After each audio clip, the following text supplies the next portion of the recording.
Good evening, students. In the class 11, we are studying about the periodic classification and trend, the properties of the periodic table. Out of this sum I have explained, I want to revise this once again. That first of all, I have explained about the valence electron. Valence electron. Second is atomic size, or you can say atomic radii, atomic size or atomic radii. Third one is ionic radii.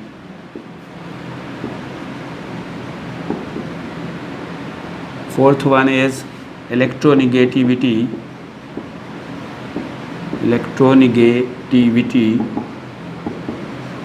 Fifth one is ionization potential.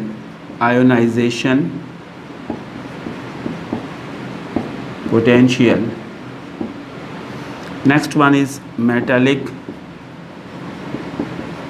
character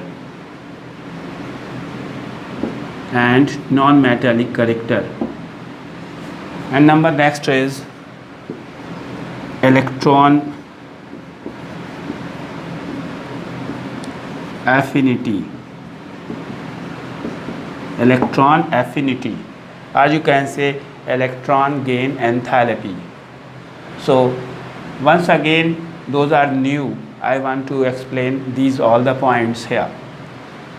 First of all, valence electron, number of electrons in the last shell. Number of electrons in the last shell of any atom is called valence electron. And how it is vary on moving from left to right, it will increases from 1 to 7. That's mean valence electron on moving from left to right increases.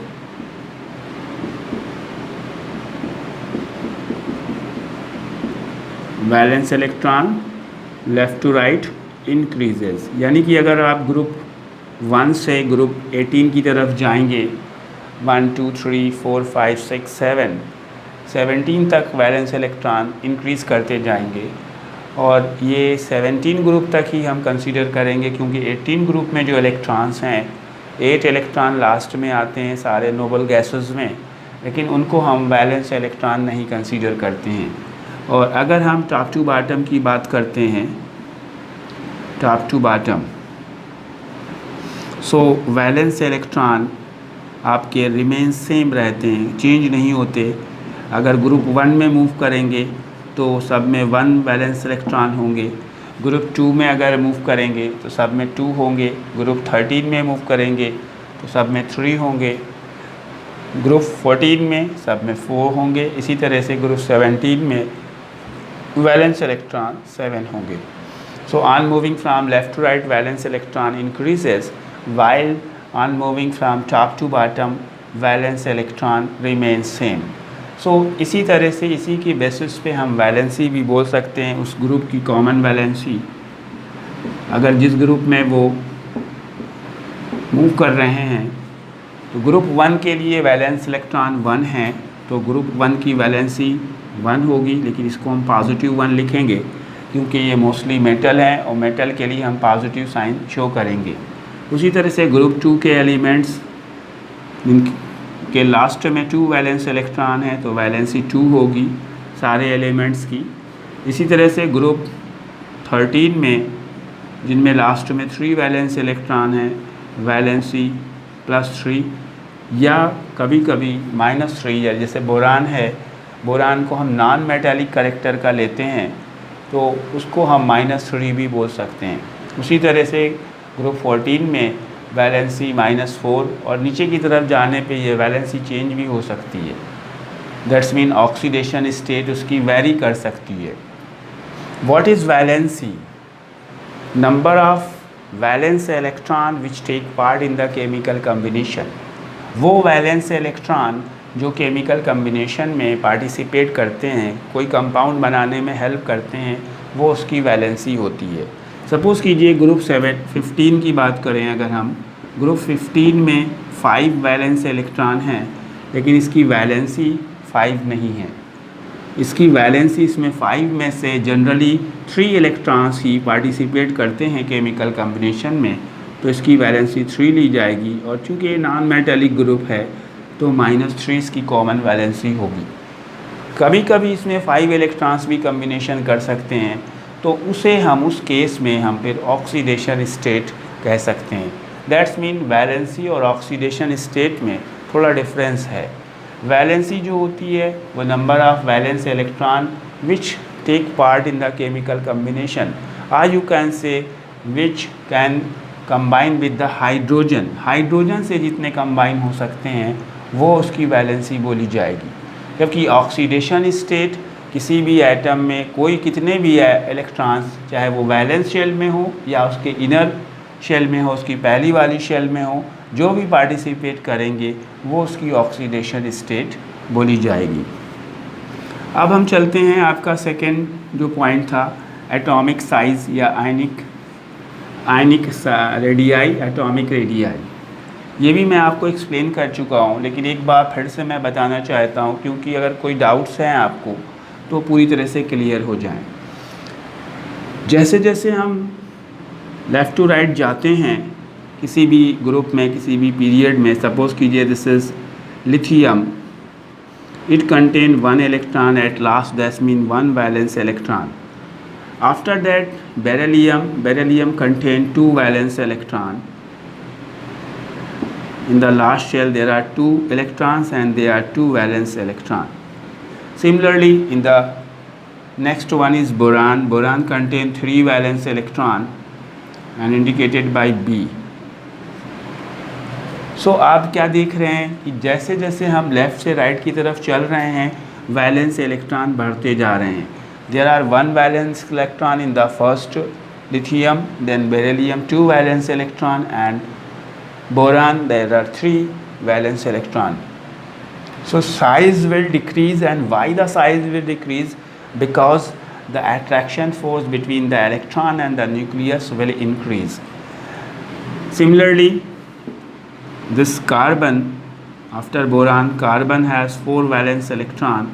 So more attraction between the last shell and the nucleus will take place, and size will more smaller.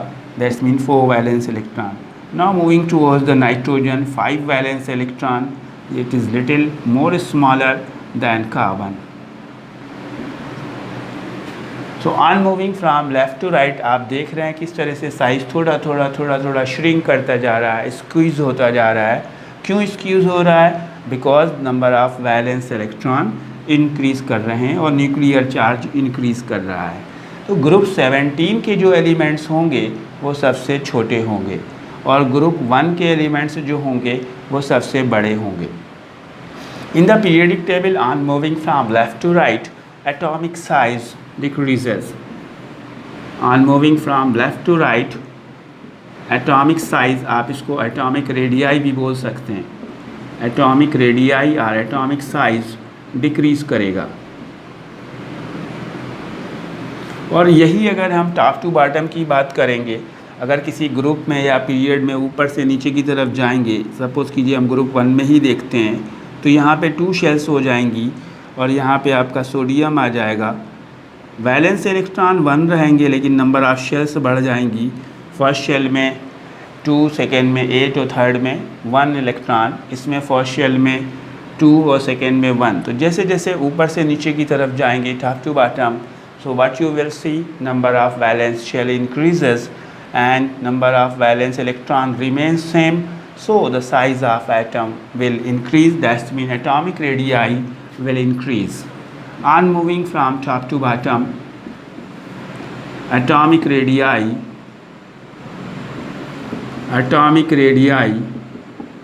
increases. So student, I think you are getting my points. So now moving towards the third very important point, that is ionic radii. ये बहुत important topic है और ये थोड़ा सा tough भी है, तो इसको आप प्रॉपरली समझेंगे। एक बार मैं पहले एक्सप्लेन कर चुका हूँ लेकिन फिर से मैं आपको बता देता हूँ। जब कोई एटम है, एटम में इलेक्ट्रॉन निकल जाए या आ जाए, कोई एटम है ई में कोई इलेक्ट्रॉन अगर निकल जाता है एक इलेक्ट्रॉन, तो उस पर प्लस चार्ज आ जाता है, ई पॉजिटिव, और इसको हम कैटायन बोलते हैं। The ion which contain a positive charge are called cation और पॉजिटिव आयन, कैटायन और पॉजिटिव आयन। और जब कोई एलिमेंट है आपका डी सपोज कीजिए, और इसमें कोई इलेक्ट्रॉन आ जाता है तो उस पर निगेटिव चार्ज आ जाता है, डी निगेटिव बन जाएगा, और इसको हम बोलते हैं अनायन, ANION, और यू कैन से negative ion, negative ion, positive ion. जब किसी एलिमेंट में इलेक्ट्रॉन रिमूव हो जाते हैं, दैट्स मीन उसका वैलेंस इलेक्ट्रॉन कम हो जाते हैं, लेकिन प्रोटॉन उतने ही रहते हैं, तो अट्रैक्शन जो है न्यूक्लियस और वैलेंस शेल के बीच में बढ़ जाता है, जिससे साइज़ ज़्यादा श्रिंक हो जाता है और आयन का साइज़ छोटा हो जाता है। दैट्स मीन जो भी पॉजिटिव आयन होंगे वो अपने एटम जिससे वो बने हैं, क्यों ई पॉजिटिव बना है ई से, तो ई पॉजिटिव का साइज़ ई से छोटा होगा। That's mean E positive is smaller than E. लेकिन जब किसी एटम में इलेक्ट्रॉन आते हैं तो इलेक्ट्रॉन बढ़ जाते हैं और पॉजिटिव चार्ज उतना ही रहता है, प्रोटॉन जितने पहले थे उतने ही रहते हैं, जिसकी वजह से अट्रैक्शन न्यूक्लियस और लास्ट शेल के बीच में कम हो जाता है और साइज़ थोड़ा सा एक्सपेंड कर जाता है। इसका मीनिंग ये हुआ कि जो निगेटिव आयन हैं जिस पे माइनस चार्ज आता है वो हमेशा अपने पेरेंट एटम से बड़े होते हैं। दैट्स मीन यू कैन से D negative is greater than D. So finally we can say the positive ion is always smaller than the neutral atom, while the negative ions are greater than its neutral atom.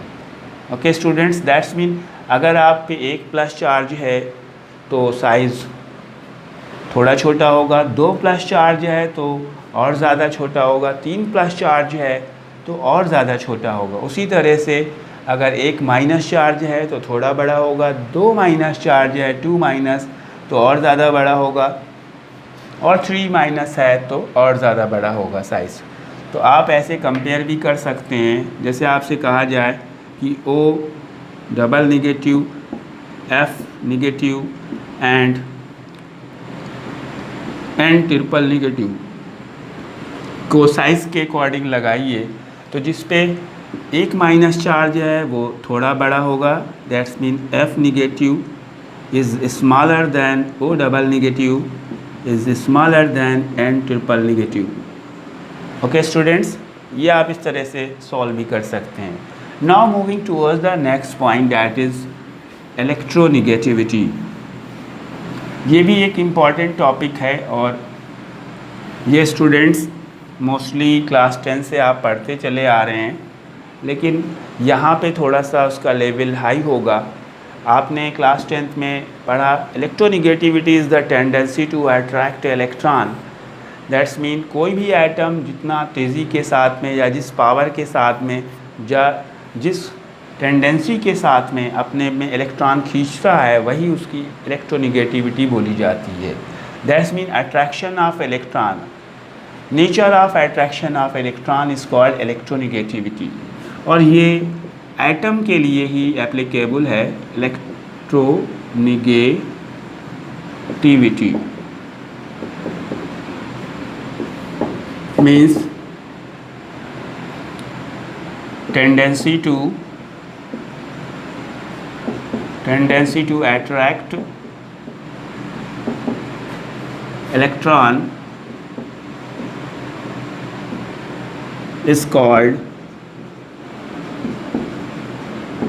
Electronegativity. Students, इसमें भी हमें क्या देखना है, इसमें भी वही मेरा मेन कॉन्सेप्ट वैलेंस इलेक्ट्रॉन और साइज़ के ऊपर है। जो एटम जितना स्मॉल है और जिसमें जितने ज़्यादा वैलेंस इलेक्ट्रॉन हैं उनकी इलेक्ट्रोनिगेटिविटी उतनी ज़्यादा है.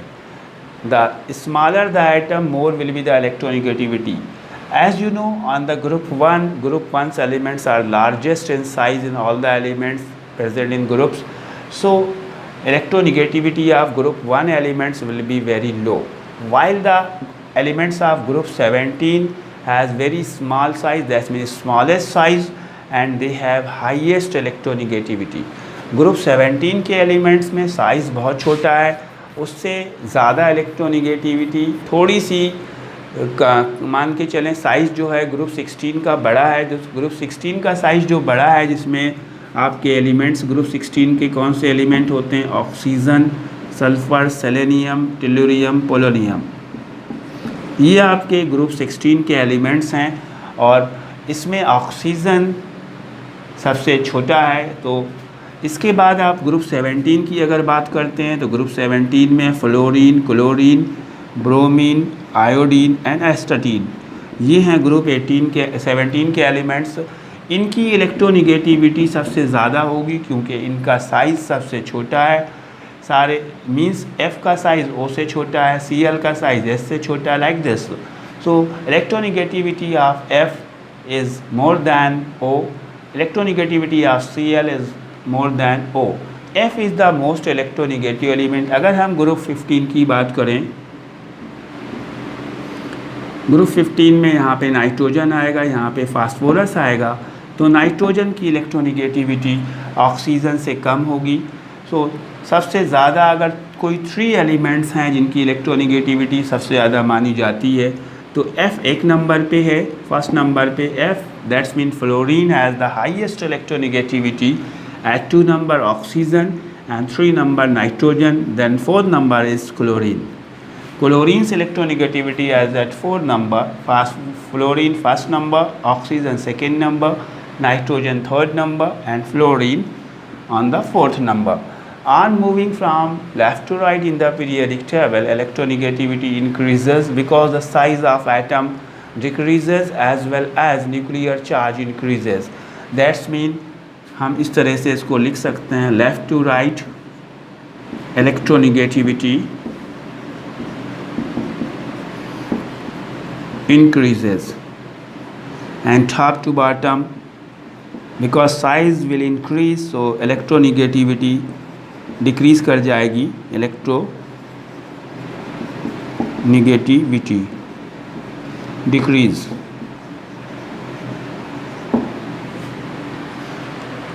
हम कंक्लूज़न करके यहाँ पे पहुँचे कि ग्रुप 18 के एलिमेंट्स को हम इलेक्ट्रोनिगेटिव नहीं बोलते हैं. ग्रुप 18 क्योंकि इसमें फर्स्ट एलिमेंट है हीलियम 2, देन नियॉन 10 और इसमें सब में हीलियम 2 और यहाँ पे 2,8 सब में लास्ट इलेक्ट्रॉन में लास्ट शेल में 8 इलेक्ट्रॉन है. वैलेंस शेल कंप्लीट है, स्टेबल है.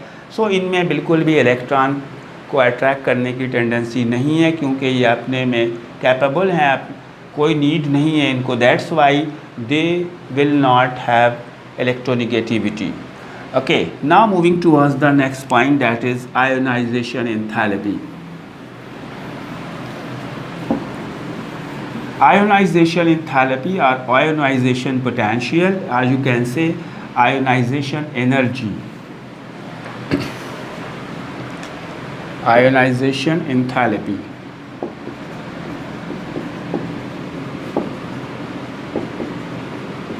Enthalpy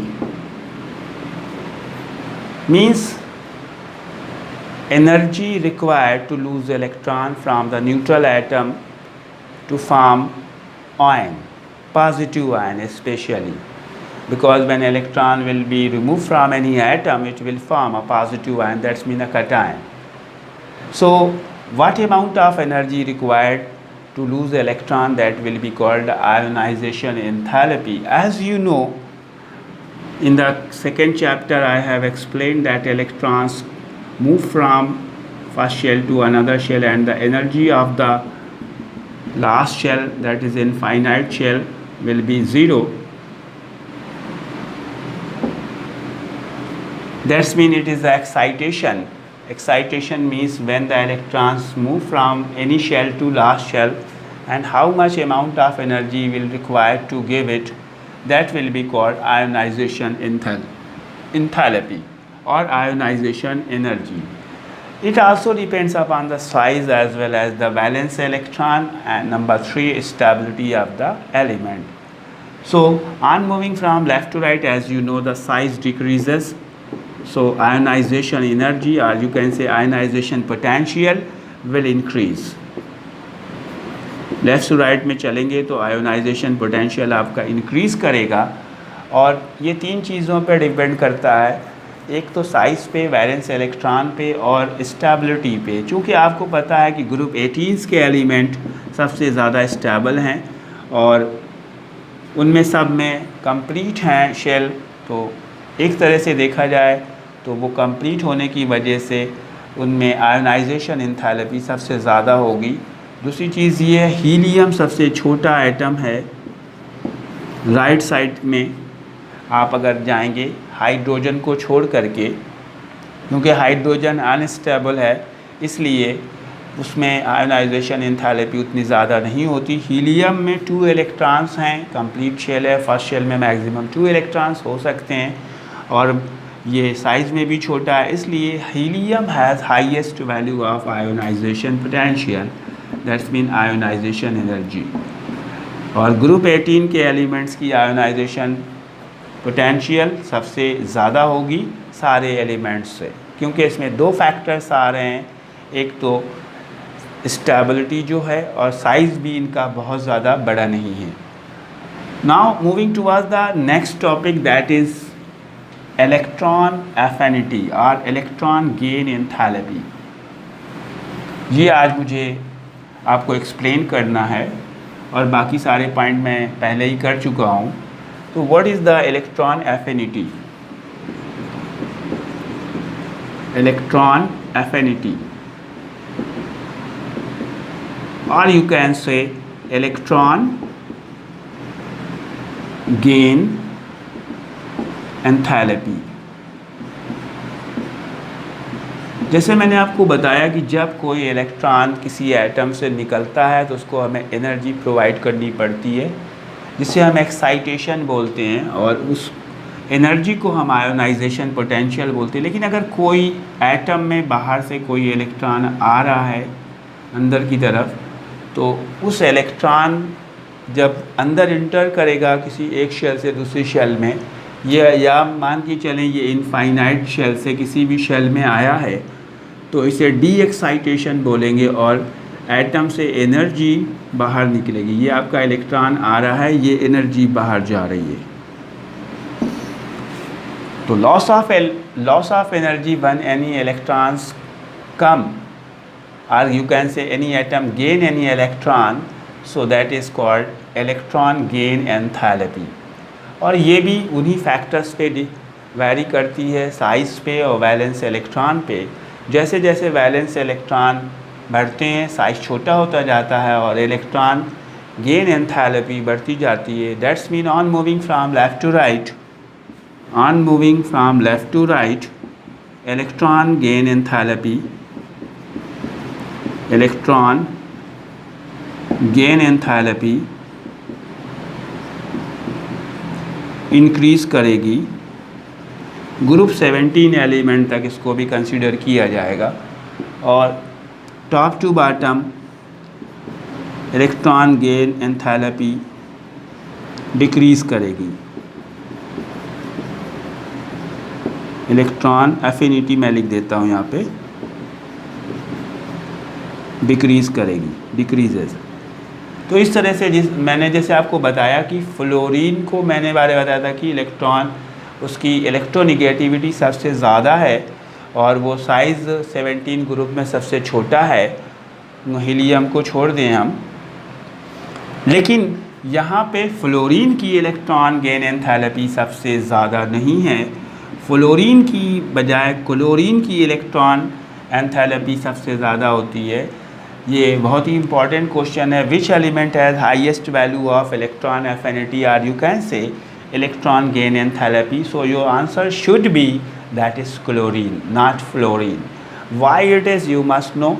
क्लोरीन और फ्लोरीन के साइज़ में है तो डिफरेंस, फ्लोरीन छोटा है, क्लोरीन थोड़ा बड़ा है, लेकिन इसकी जो डेंसिटी है इलेक्ट्रॉन की, जो क्लोरीन में 287 इलेक्ट्रॉन हैं और फ्लोरीन में 27 इलेक्ट्रॉन हैं, जिसकी वजह से फ्लोरीन में डेंसिटी ज़्यादा होने की वजह से इसकी इलेक्ट्रॉन गेन एंथैल्पी क्लोरीन की ज़्यादा है, फ्लोरीन की कम है। So student, it is enough for today. I think all the properties I have explained, and in this chapter we will meet again next day with a new topic, with a new point. Okay, good night.